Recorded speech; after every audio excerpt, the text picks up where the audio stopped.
school taught me to be independent. Boarding school taught me to know how to stand up for myself.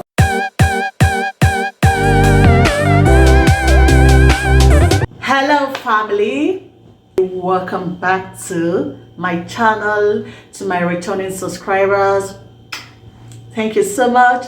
For those who are just coming into my channel for the first time, thank you for stopping by, and please don't hesitate to click on the subscription button and become part of this great family.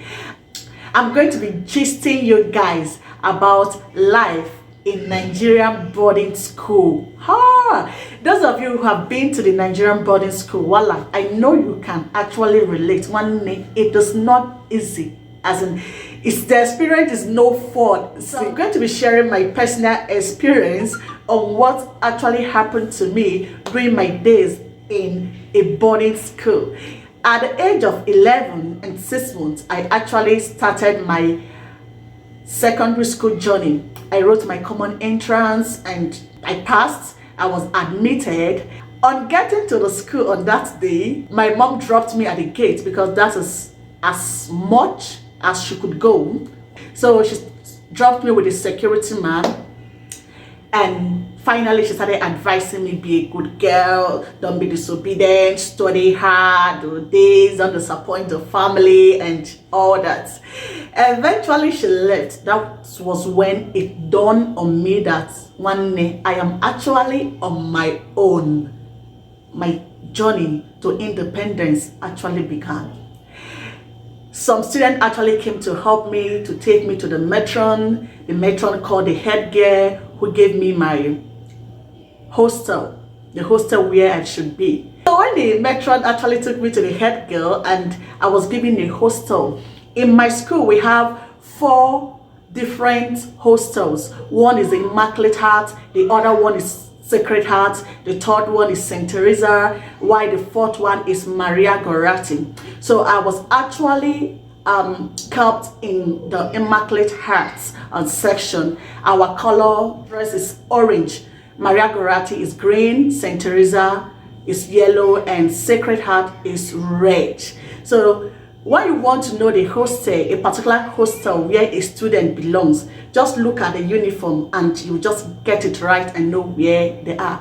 But the seniors, like our seniors in those days, could sew different type of dresses, orange, red, yellow. But as a junior student, you dare not try it, because the punishment you receive, you just advise yourself by yourself, with yourself. Please ignore the noise. My kids are behind, so you can hear their talking, chat, and all that. I learned to be strong from my boarding school experience. I remember the first time I went to the refectory to take my breakfast. The kind of flog our head girl gave to me, Senior Judith, I won't forget that. She so flogged me for dipping my bread directly into my tea. I was like, but this is what I do in my house. And she said, that is your house, and the school, you follow the rules. After the flogging that day, I cried and just wished my mom could come and take me back, but she was nowhere to be found. Then the other time I actually went for lunch, we were supposed to have white rice and stew. They brought the white rice and I was actually waiting for the stew. A student looked at me and said, Ereme, you are not eating, or you don't want to eat. I said I want to eat, but I'm actually waiting for the stew. He laughed so hard and said, that thing you have there is jollof rice. But the color of the jollof rice I know from my home is red. But what I was seeing there was typical white rice. When I actually put it in my mouth, hey, it's experience. What I actually do is whenever I'm coming back to school, I will get crayfish, Maggi, and pepper and blend them properly.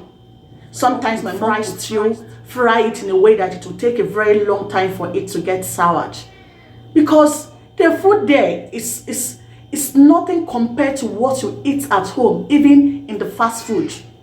It is nothing, it's not comparable.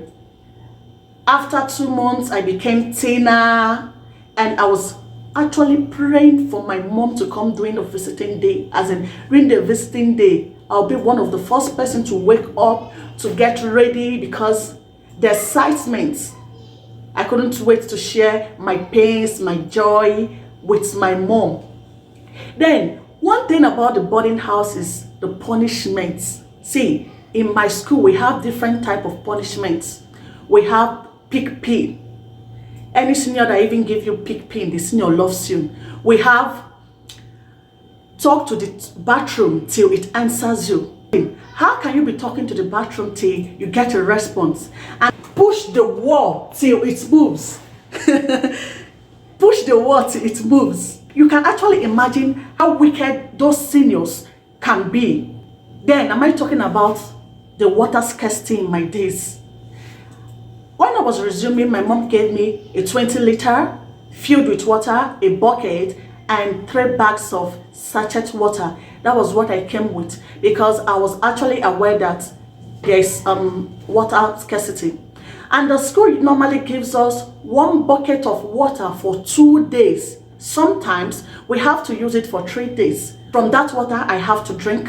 From that same water, I have to bathe, wash my plate. Anything I can do with water, I have to do it with 1 bucket of water for 2 days. And I'm expected to bath in the morning, bath in the evening, bath the next day. What we do is this. Around 1, 2, or 3 a.m., we wake ourselves up, go to the well, and bring out some water.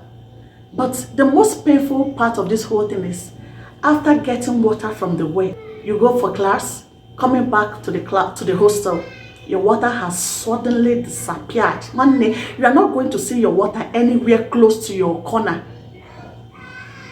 So what we do is that when we are coming back to the school, we get chain. We use the chain, and when they change our water, our 20-liter, to our bunk, so that no matter how you try, you can't actually pour it into your bucket. You can't steal our water. Forget the popular infection disease in my school days known as totomasia. It's an infection of the vagina.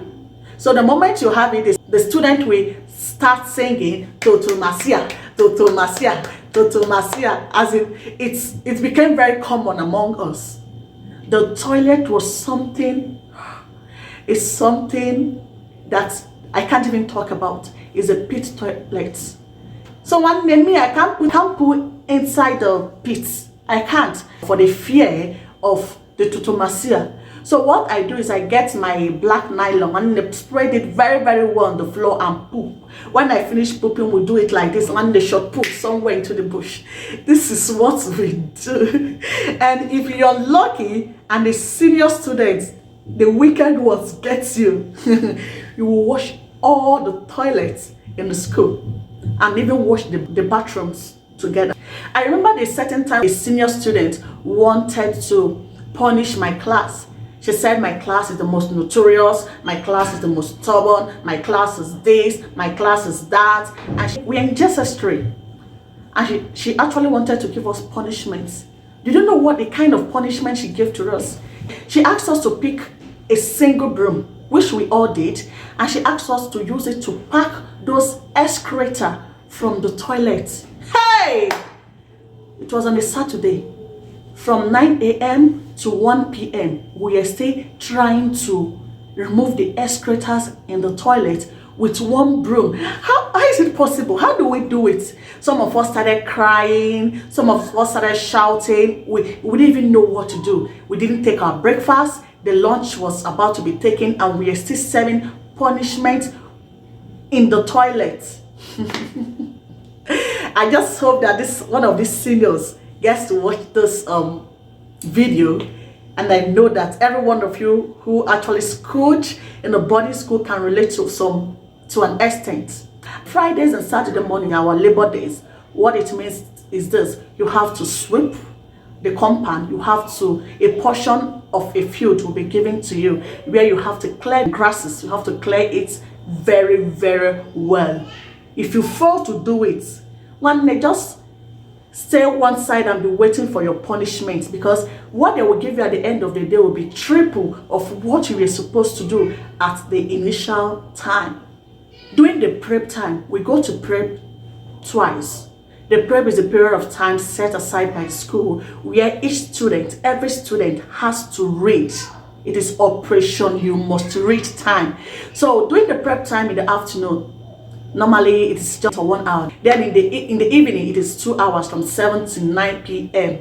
You dare talk to somebody sitting beside you, and your name is among those who were making noise. If the seniors or the senior who is in charge finish giving you good stroke of canes, next time, even despite all the canes, we still they talk. As in, I remember one of my classmate patients, she said, if you don't talk now, your mouth will smell. So what she said is, if you don't talk, you have a smelling mouth. So for you not to have a smelling mouth, one day you need to keep talking, as in whether it's useful, whether it's reasonable, just keep talking. There's something we call school mother. The moment I came to school, my classmates and my friends started asking me, oh, who is your school mother? I said, what's school mother? School mother simply means someone who have to take care of you like your mother. She's going to be performing the duties of your mother in school. Like when you are sick, she'll take you to the clinic. She'll make sure you take your medications. She's going to give you 1 or 2 things if she have, because sometimes you may be lucky to have rich school mother. But I didn't have a school mother at that time. I actually wasn't so interested about the school mother thing, but I had school friends. We had school mother, school sisters, school friends, school lover. My dear, there is nothing you will not find in the girls' school. School lovers. And the girl has to be doing everything your supposed lover should be doing for you. Please, I didn't say we are doing anything stupid, but that is the name, and we actually flowed with it. I had school friends. So if you like somebody and you want the person to be your school friend, all you ought to do is just to write a letter, address it. I remember in my days, we write detail, the full basket of love, something like that. Then you now write everything you want to write and send to the person. And the person will reply, okay, let's be school friends, school mother, school sisters. If that particular girl has the same mother with you, it simply means you are automatically school sisters. Yeah, that is one of the fun of being in a boarding school. Then another thing is this: when your supposed school mother is passing out after CE exam, you have to get her a gift, a passing out gift. Some students will save money, like it is something we all look up to. You will save money to buy a very presentable gift for your school mother, school sister, school friend, anybody you actually liked as a person. Then the school mother or the school friend, in return, we have to get you a gift as well. So this is how it is being done in my days. Do I recommend the boarding school? For me, despite all I went through, boarding school is still the best for me. Yes, boarding school taught me to be independent. Boarding school taught me to know how to stand up for myself. Is it the stealing that happens in the boarding schools? When I came, they gave me 2 school uniforms. Before the term ends, I didn't even have a uniform. The one I have was given to me by a friend. They stole my uniform because I didn't even know you have to even write your name on the uniform given to you. I was so naive. I would wash my clothes, spray them. When I go back to pick them, it seems they were waiting for me. I will not find anything. I actually went to a Catholic boarding school. So we go to masses 3 times in a week. So from there, I actually became a strong Catholic. At least I know so many things that has to do with the Catholic Church. Boarding school also taught me how to save. If you know me very well, you will know that every 1 naira I spent must be calculated, must be budgeted, must be used resourcefully. My siblings can relate to this. I learned how to save from my boarding school, from the little money my parents were giving to me at that time. I learned to tolerate. In Nigerian boarding school, you will see people that are crazy. You will see girls that are mad. You will see people that are stupid. You will see people that are funny. You will see people that are quiet. You will see people that are lousy. As in, any character can think of, you'll find them in the Nigerian boarding house. And at that point, boarding school also helped me to actually choose the kind of life I wanted to live as a person. So guys, this is the much I can remember at this time. Some other time or in the near future, I'm going to be sharing my boarding school experience in a mixed school, what it is like to be in a school where you have the boys and also you have the girls. Thank you so much for watching, and please, if you're a border, just leave your comments on the comment section. Let's roll. Thank you for staying tuned till now, and see you soon.